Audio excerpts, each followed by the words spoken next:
Many years ago, a king in Baghdad sent his son to the market for provisions.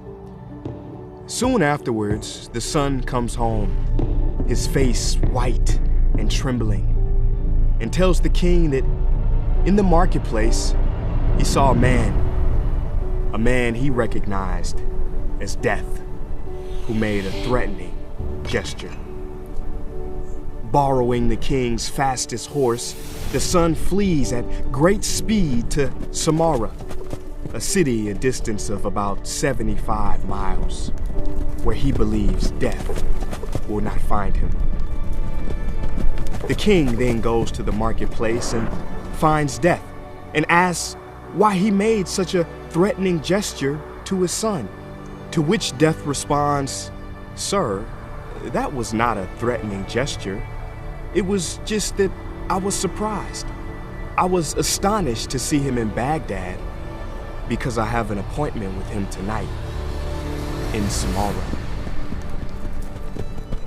So many of you have been wondering, where did I go? Did I quit? Did I retire? Did I die? And I want to set the record straight. No, I did not quit. No, I did not retire. And no, I'm not dead. But I am dying.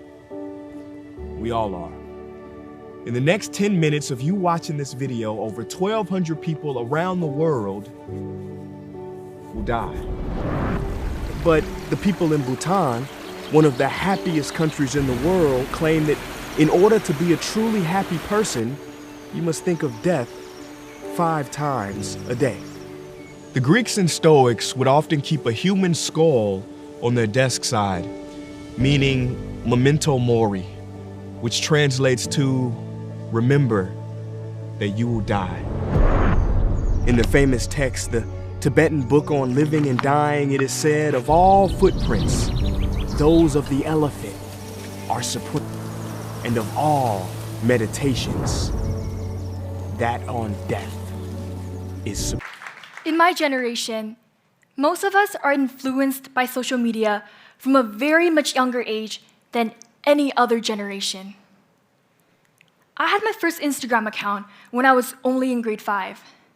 From that point on, especially after I got into high school, it changed my life. I saw the influencers, social media celebrities, living their perfect life. I constantly ask myself this one question: what am I doing with my life? The social media was telling me what everyone else my age was doing: winning national awards, getting a 98% GPA, cultivating a perfect body, luminous teeth, and a flawless skin. They traveled everywhere around the world, from Beijing to Paris, wearing the coolest outfits, living in fancy homes. I used to think that high life meant traveling from Vancouver all the way to Richmond, wearing a hoodie and buying the best ketchup. I could not measure up. I remember signing to my Instagram account and staring in horror as another perfect person would pop up on my screen. Their godlike bodies and blank expressions brought to you by various cosmetic brands humiliated my own form and face, filled full of acne and spots. The more of their videos I saw, the less confident I became. I dreamed of being one of them, the coolest people on earth. But I woke up to the disappointment of being myself. For 2 years straight, I didn't post anything on my Instagram account because I thought I wasn't pretty enough. But one day, a YouTube video completely changed my view on social media. I remember it was a Saturday night. I was sitting in front of my computer, casually browsing on YouTube. And this video called "How to Make Your Instagram Page Stand Out" immediately grabbed my attention. So I clicked on the video and began watching. And that is probably one of the best decisions I've ever made in my life, because it has officially introduced me to one of my closest, most loyal friends of all time, the Photoshop 101 app. I then downloaded the app, recommended the video, and began my journey as a professional Photoshopper, if that's a job. So following guide in the video, I first took a selfie, which took me 50 tries. But I want to clarify here, right? I didn't take it so many times because my phone cracked or I have an iPhone 4, but because I want to have a good photo, like a really, really good one. If you're a girl, you probably get this, so don't judge me.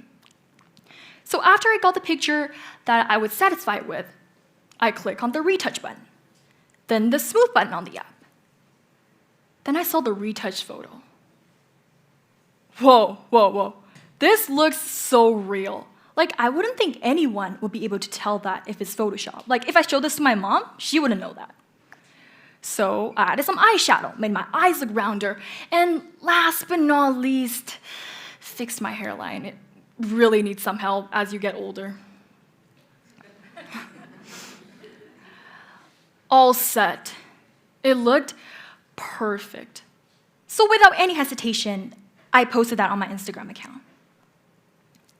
Then I could envision myself becoming famous and becoming the next Charli D'Amelio and also get invited to all the fancy red carpets and all the fancy parties because of this perfect picture. Then I returned back to YouTube and continued watching the next video on the playlist, another video that taught people how to Photoshop. I listened carefully, trying to get down every single detail. Then I paused. Wait, is that the girl that appeared on my For You page multiple times? She also Photoshopped her pictures? Then I continued watching and found out more and more social media influencers who Photoshop their pictures.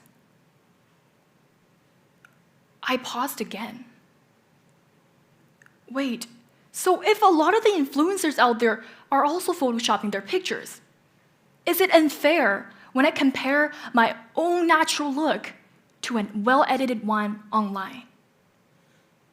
To prove my beliefs, I went to my Google engine and typed up the keywords celebrities Photoshop.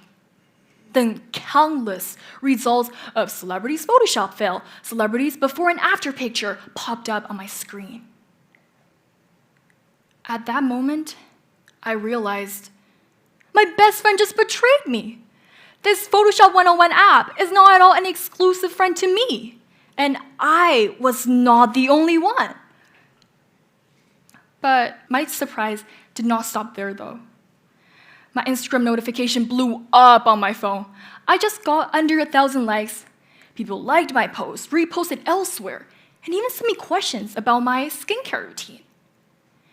I almost reached the velocity to escape the real world, and I almost thought I looked exactly like that picture I've just posted. But one particular comment brought me back to earth. You have flawless skin. You're an enthusiastic but misguided fan. I wish I looked like you. This comment reminded me of the insecurity I had felt when I did not know about Photoshop. When I looked at all the influencers and felt sad, wishing I was one of them. But in fact, that perfect photo that got me 1,000 likes had taken me 50 tries. And besides that, it took me 20 minutes to Photoshop that one single picture. And that one single picture, out of the 50 pictures in my camera roll, made other people think that I actually looked that good. 24 hours a day, 7 days a week. I have done exactly like what all the other influencers are doing to hide their spots and imperfections. They posted perfect pictures, but never revealed that the camera had a filter on it that had taken them 50 or even 60 tries to get that one single picture. They never confessed that they rented that fancy car, they rented that fancy mansion. They never confessed that. They only post the best versions of themselves on social media. I have felt worried and anxious about my look And my life, because of the social media commercials, pictures, posts that have been lying to me. And now I finally discover the truth behind social media. I realize it is okay if I don't have the best body type, the perfect face, nor a flawless skin. Because no one is perfect. And we should never change our look to fit the beauty standards, and we should never change ourselves to make someone else happy, and we should never compare ourselves with anyone. Because we never know what happened behind that picture, behind that grade, behind that university acceptance offer, the rejection, the failure, the doubts that those perfect people have also faced.